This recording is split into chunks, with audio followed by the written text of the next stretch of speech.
Hello from Mindset Daily, wishing you a day full of health, peace, and happiness. Thank you for watching the Mindset Daily channel. Don't forget to like and subscribe to support us. Thank you so much. What if success wasn't a mystery? What if the path to greatness was already mapped out, waiting for you to follow? And what if the difference between ordinary and extraordinary came down to one powerful choice? Success leaves clues. Excellence isn't hidden. It's been demonstrated throughout history, and the footprints are there for us to trace. What I'll share with you today isn't just theory. These are principles proven again and again, principles that lead to mastery. Think about it. Have you ever watched someone truly exceptional? A musician, an athlete, a business leader, or even a parent? There's something magnetic about their performance, almost magical. They make the hard look effortless, the complex seem simple. But what you're seeing isn't magic. It's the product of countless small, consistent decisions made over time. The first principle is this: you must decide what you want. Sounds easy, right? Yet most people never truly decide. They live with vague wishes and hopes, but never make that firm, unshakable choice. This is what I want, and I will have it. Until you decide, your potential remains dormant. But the moment you do, your journey to becoming the best begins. And it's not about casual decisions. It's about the kind of choice that eliminates every other option, the decision that leaves no room for retreat. I remember speaking with a gentleman years ago. He once told me, "Jim, I'm thinking about starting a business." And I said, "Well, that's your problem right there." He looked confused, so I explained, "You're still thinking about it. You haven't decided. There's a world of difference between considering something and committing to it." The second principle is simple but powerful. You must pay the price. Nothing worthwhile comes free, and the price is always paid in full, up front.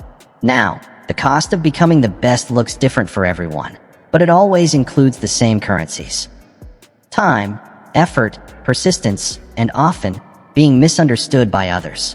Most people aren't willing to pay. They crave the harvest without planting the seeds, the reward without the sacrifice. But life doesn't work that way. The law of sowing and reaping is always in play. What you plant today is what you'll harvest tomorrow. Skip the planting, and there's nothing to reap later. That's why I've always admired bamboo farmers. Have you heard the story of the Chinese bamboo tree? You plant it, water it, and for 5 long years, almost nothing happens. Just a tiny shoot peeks through the soil. Imagine the patience required. Most people would walk away, thinking it was a waste. But the farmer knows better. During those silent years, the bamboo is building an intricate root system underground. Then, in the 5th year, something extraordinary happens. It shoots up 90 feet in just 6 weeks. Now ask yourself, did it grow 90 feet in 6 weeks, or in 5 years? The truth is clear. Growth was happening all along, unseen. And the same principle applies when you set out to become the best at anything. There's always a season of preparation when results aren't visible. And that's exactly where most people quit. The third principle is this: develop your skills daily. Not occasionally, not when you feel motivated, every single day. Consistency is the real key to mastery. Legendary basketball coach John Wooden never obsessed over winning championships. Instead, he focused on his players doing simple things with precision, like putting on their socks correctly, day after day. Why? Because excellence isn't built in one dramatic leap. It's forged in thousands of small, consistent steps. Think about a stonecutter. He might strike the rock 100 times without leaving a mark.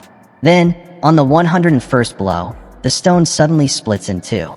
Was it that final strike that broke it? Or was it the accumulation of every strike before?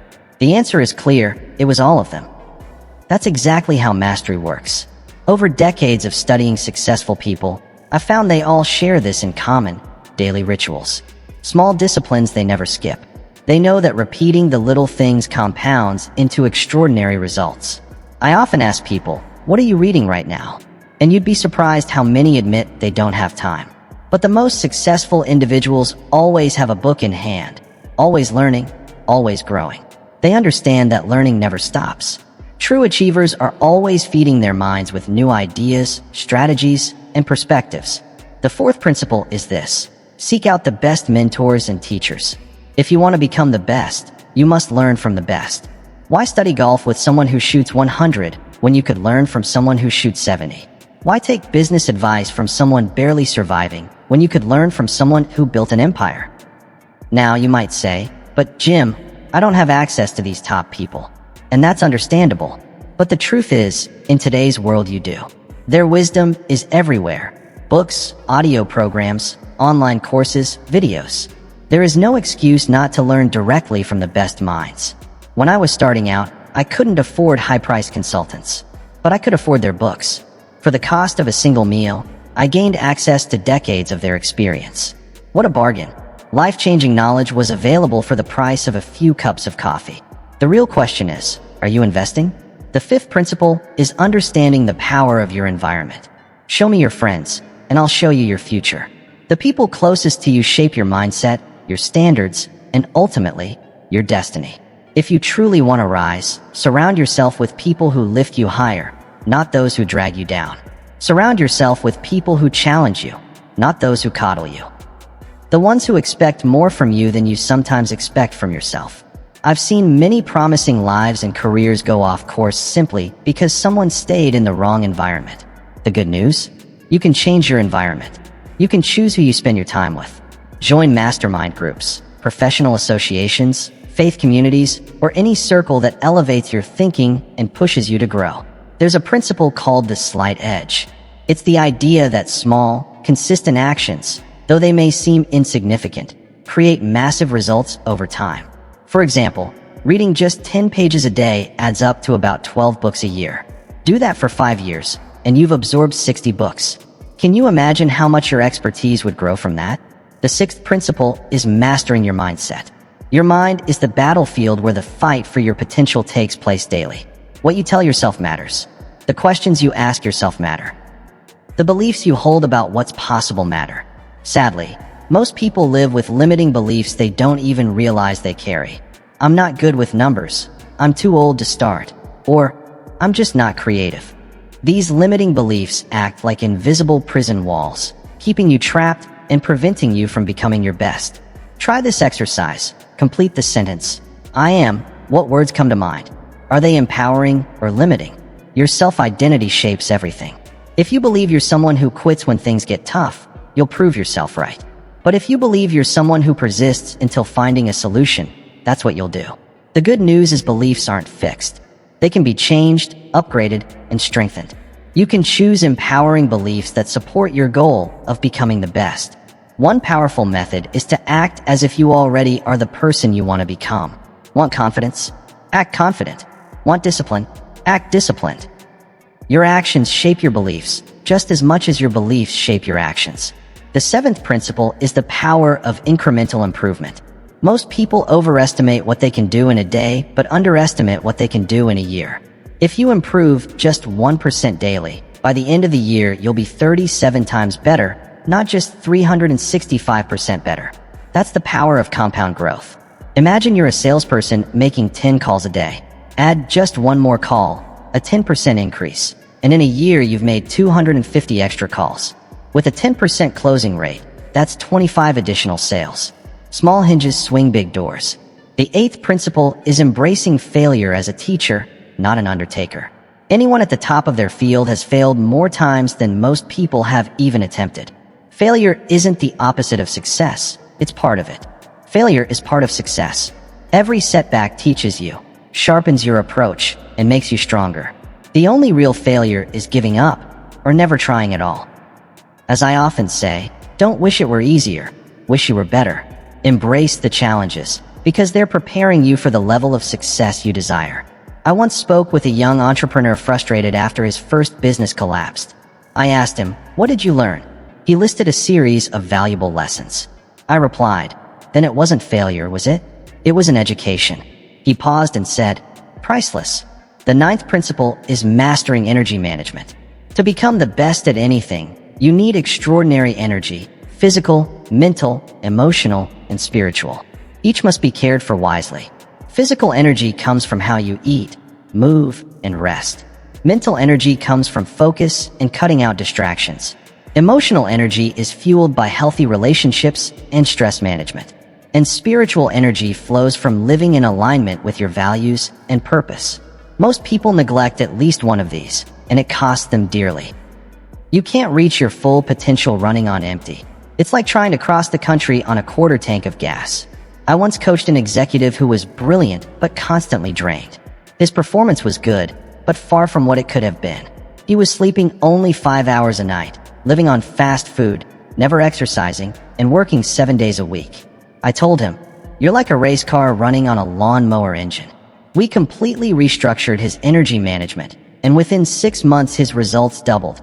Not because he worked longer, but because the hours he worked were fueled by higher performance. The 10th principle is knowing your why. Your motivation matters. If your why is strong enough, the how will take care of itself. I've seen talented people fail because their why was weak, and I've seen people with average abilities succeed beyond expectation because their why was powerful. Your why is the emotional fuel that pushes you forward when obstacles, doubts, and failures inevitably appear. Without it, you'll quit when things get tough. So ask yourself, why do you want to become the best? Is it for recognition, financial reward, personal growth, or to make a difference in others' lives? There's no right or wrong answer, but your answer must be strong enough to carry you through the hard times. I once worked with a man determined to build a successful business. When I asked him why, he first said, "To make money." I pressed further, "Why do you want to make money?" After a pause, he answered, "To provide security for my family and opportunities for my children that I never had." Now that's a why with real emotional power. That kind of motivation is what gets you out of bed at 5 a.m. to work on your business before your day job. The 11th principle is developing systems, not just setting goals. Goals matter. They give you direction, but systems are what deliver consistent results. A goal might be scoring 50 points in a basketball game, but a system is the daily practice that improves your shooting percentage. Too many people focus on the destination and forget the path. The best in any field create strong systems for practice, performance, recovery, and learning. I've worked with countless entrepreneurs, and the ones who succeed long-term aren't just dreamers with big goals. They're the ones who build systems for marketing, sales, customer service, finance, every part of their business. Passion might ignite an idea, but systems are what sustain and grow it. The 12th principle is scheduling your priorities, not just prioritizing your schedule. Most people try to fit important activities around their existing commitments. The best do the opposite. They identify what matters most and schedule those activities first. Everything else adjusts around them. If becoming the best in your field requires 4 hours of deliberate practice every day, that time goes on the calendar before anything else. Not if you have time, not after everything else is done.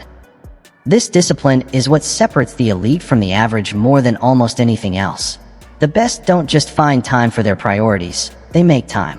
I once coached a woman who dreamed of writing a book but claimed she didn't have enough time. After reviewing her schedule, we saw she was spending 2 hours a day watching television. I asked, "What matters more, writing your book or watching TV?" Without hesitation, she said, "The book." I replied, "Then why does your schedule say otherwise?" That realization changed everything. Within 6 months, she had completed the first draft of her manuscript by aligning her time with her true priorities.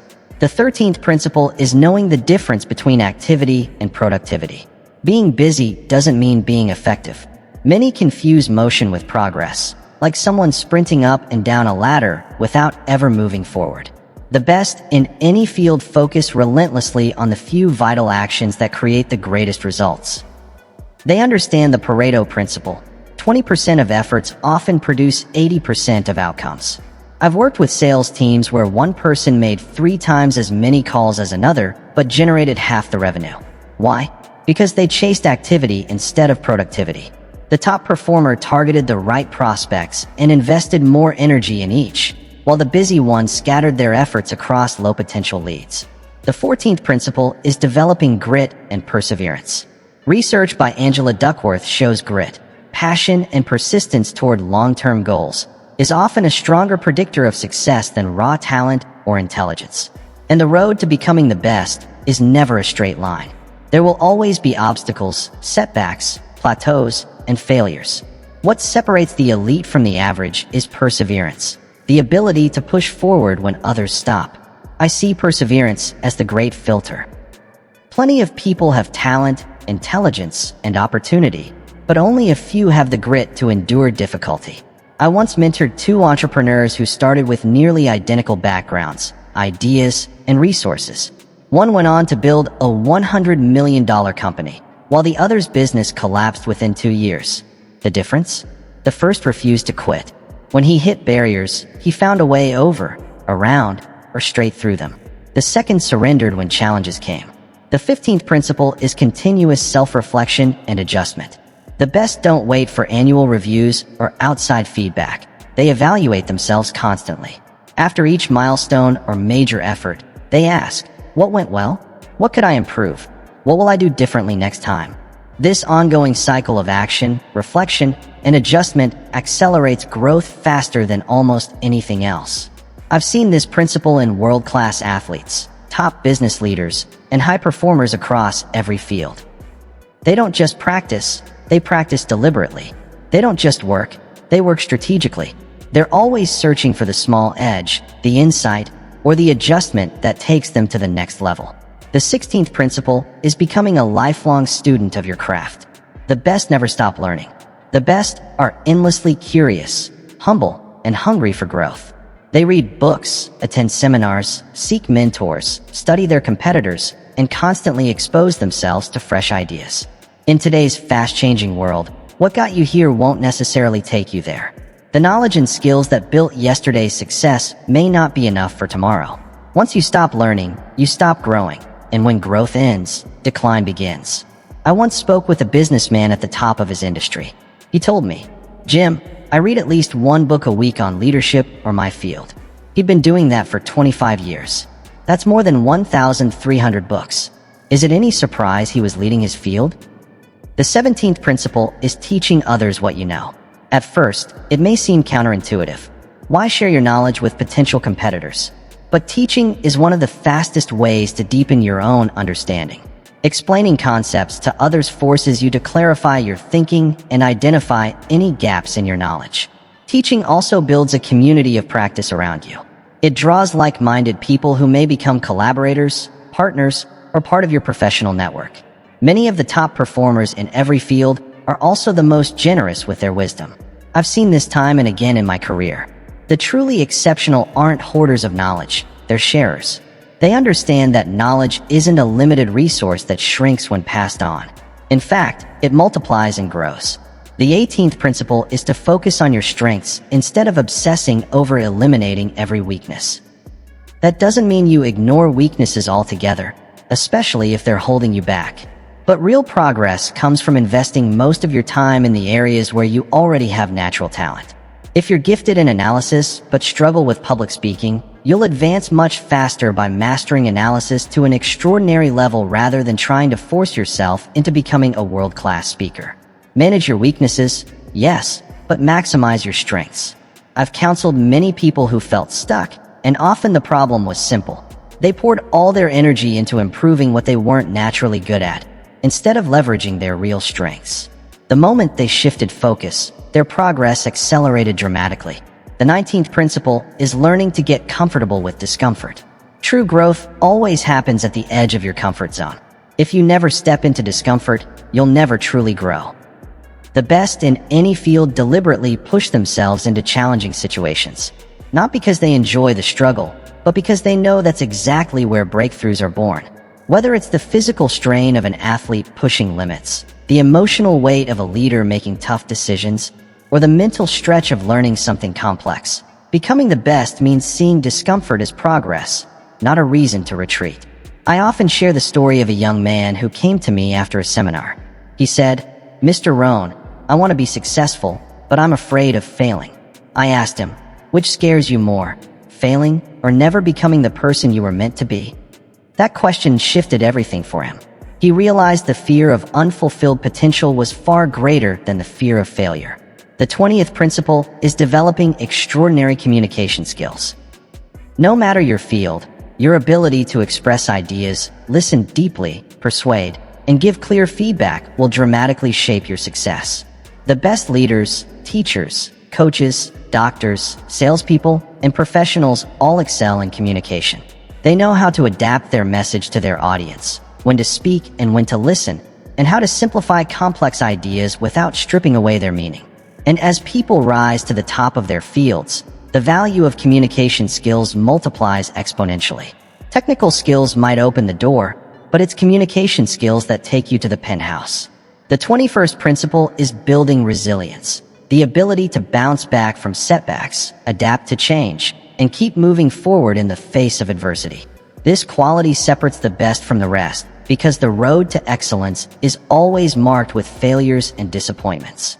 Resilience isn't something you're simply born with. It's developed through practice and perspective by realizing that setbacks are temporary, that they don't define you, and that within them often lie valuable lessons. I once worked with an executive who was crushed after being passed over for a promotion. He even considered leaving the company. Instead, I asked him, "What can you learn from this experience?" After reflecting, he identified several key areas to improve. He stayed, grew, and 18 months later not only earned the promotion he wanted, but was elevated even higher because of the growth he demonstrated. The 22nd principle is seeking and using feedback effectively. Feedback is the breakfast of champions. Without it, you can't adjust your course or sharpen your performance. The best in every field not only seek feedback, even when it stings, but also know how to use it wisely. And that doesn't mean acting on every single suggestion. It means reflecting on feedback carefully, deciding what's valid and useful, and then weaving those insights into your growth plan. Average performers often get defensive when faced with constructive criticism, but top performers get curious. They ask questions, dig deeper, and want to know precisely what they can do to improve. The 23rd principle is developing strategic patience. This isn't passive waiting, it's active and intentional. It's recognizing that certain processes can't be rushed, that mastery always takes time, and that real results only come after consistent effort over the long haul. Our culture loves the idea of overnight success, but most of those overnight stories are built on years, sometimes decades, of unseen work. The best are never discouraged by the gap between where they are and where they want to be. They trust the process. They focus on steady progress, not instant perfection. Think of it like planting seeds. You can't expect to harvest tomorrow what you plant today. Growth requires its own season, and there are no shortcuts to mastery. The 24th principle is eliminating distractions and focusing on what truly matters. In today's world, distractions are endless. Social media, emails, text messages, and endless entertainment all compete for your attention. The best know that attention is their most valuable resource, and they protect it carefully.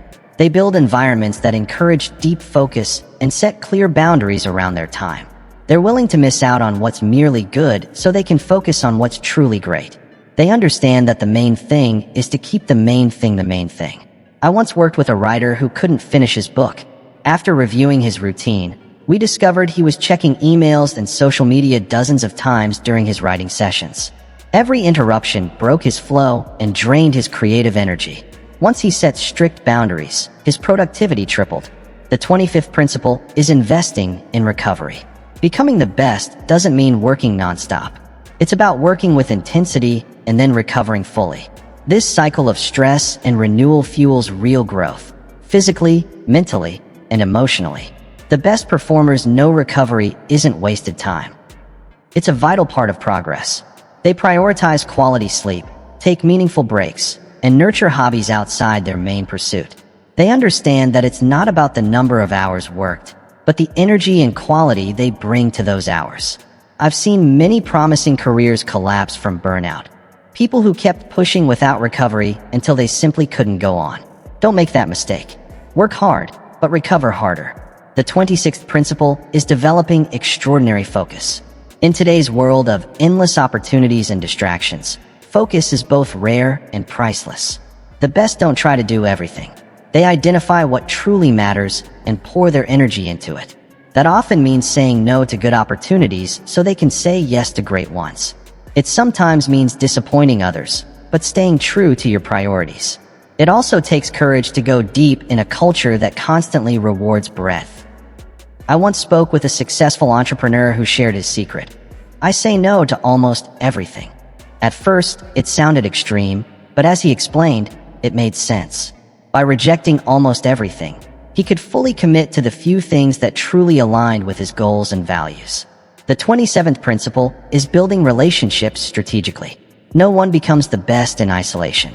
You need mentors, peers, partners, clients, and supporters.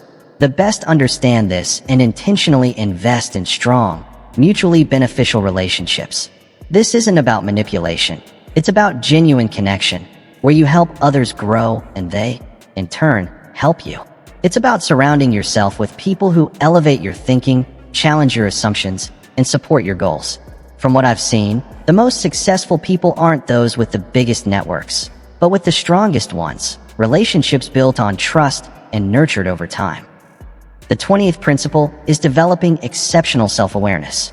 You can't improve what you don't understand. The best have a clear picture of their strengths, weaknesses, values, beliefs, emotional patterns, and blind spots. This awareness helps them leverage strengths, manage weaknesses, and make choices that align with their values. Developing self-awareness takes honest reflection and often feedback from others. It means facing uncomfortable truths about yourself. But that discomfort is nothing compared to the cost of chasing excellence blindly. I've worked with many talented individuals who weren't limited by skill, but by a lack of self-awareness. Once they gained clarity, their progress skyrocketed. The 29th principle is becoming disciplined about your physical health. Your body is the vehicle that carries your talent, and if that vehicle breaks down, it won't matter how gifted you are, you won't be able to express it fully. The best understand the deep connection between physical well-being and peak performance. They prioritize sleep, nutrition, exercise, and stress management. They know that physical energy forms the foundation for every other type of energy: mental, emotional, and spiritual. I once worked with a brilliant executive who was constantly exhausted and losing effectiveness. When I suggested focusing on his health, he dismissed it as too basic. "I need advanced strategies," he said. But after months of decline, he finally listened. Within weeks of improving his sleep, nutrition, and exercise, his energy, creativity, and effectiveness came back stronger than ever. Sometimes the simplest principles are the most powerful. The 30th principle is developing emotional intelligence. In almost any field, your ability to manage your own emotions and empathize with others is crucial for peak performance. Technical skills might open the door, but emotional intelligence often determines how far you'll go. This is especially true in roles that involve leadership, client service, or teamwork, which is nearly every field. The best know how to stay calm under pressure, motivate themselves through setbacks, read social cues, and build rapport with all kinds of people. I've seen many careers stall because of low emotional intelligence. Brilliant minds who couldn't collaborate, manage conflict, or inspire others. Don't let that happen to you. Your emotional skills deserve as much attention as your technical ones. The 31st principle is aligning your efforts with your natural chronotype. Some people are morning larks, others are night owls, and many fall somewhere in between. The best know their natural energy patterns and schedule their most important work during peak hours. If you're most alert and creative in the morning, that's when you should handle your toughest tasks. If your energy peaks in the afternoon or evening, adjust your schedule to match. Working with your biology instead of against it can dramatically boost effectiveness. I once coached a writer who struggled to finish her book. She forced herself to write in the mornings because she'd read that's what successful authors do. But she was a natural night owl, and her creativity soared in the evenings. Once she aligned her writing with her natural rhythm, her productivity skyrocketed. The 32nd principle is understanding the power of identity. How you see yourself, your self-image, shapes your behavior. If you believe you're someone who quits when life gets tough, you'll likely quit. But if you see yourself as someone who always finds a way, persistence will become second nature. The best are intentional about shaping identities that empower them. They refuse to let past failures define them, and instead evolve their self-image to support their goals. I've worked with many people who weren't held back by a lack of skill or opportunity, but by limiting identities. They told themselves they weren't creative, bad with numbers, or not leadership material, and those beliefs became self-fulfilling prophecies. But once they began shifting how they saw themselves, everything changed. The 33rd principle is becoming financially literate. No matter your field, understanding how to earn, manage, invest, and protect money directly affects your path to excellence. Financial stress drains focus, while financial stability creates freedom to take risks and invest in growth. The best don't leave this to chance. They study personal finance, live below their means, build multiple income streams, and invest with a long-term mindset. They know true financial freedom isn't about buying everything you want. It's about gaining control of your time. I recall a gifted musician who constantly battled money worries. That stress drained her creativity and held her back from new opportunities. Once she gained financial literacy and stability, her artistic output soared. She wasn't more talented. She was finally free to fully express the talent she already had. In the end, becoming the best at anything isn't a mystery. It's not reserved for the gifted or the lucky. It's available to anyone willing to embrace these principles and apply them with consistency. It's available to anyone willing to apply these principles with consistency over time. Will it be easy? No. But will it be worth it? Absolutely. Because the rewards of becoming the best go far beyond recognition or material success. The true reward is the inner satisfaction of knowing you've fully developed your potential, that you've become the person you were always capable of being. So I challenge you. Choose something that matters, something you're passionate about, something that plays to your strengths, and commit to becoming the best. Not for applause, not for the trophy, not even for the paycheck, though those may come, but for the transformation you'll undergo in the process. Remember this truth. Work harder on yourself than you do on your job. When you become more valuable, everything around you becomes more valuable too. The journey to becoming the best begins with a single decision, your decision. No one else can make it, and no one else can walk the path for you. But many have gone before, leaving behind clues you can follow. Apply these principles, follow the path, and watch as you surpass what you once thought was possible. I believe in you. I believe in your potential. Now it's time for you to believe in yourself, because becoming the best isn't just about what you do. It's about who you become. Thank you, and I wish you health, happiness, and don't forget to subscribe to my channel, Mindset Daily.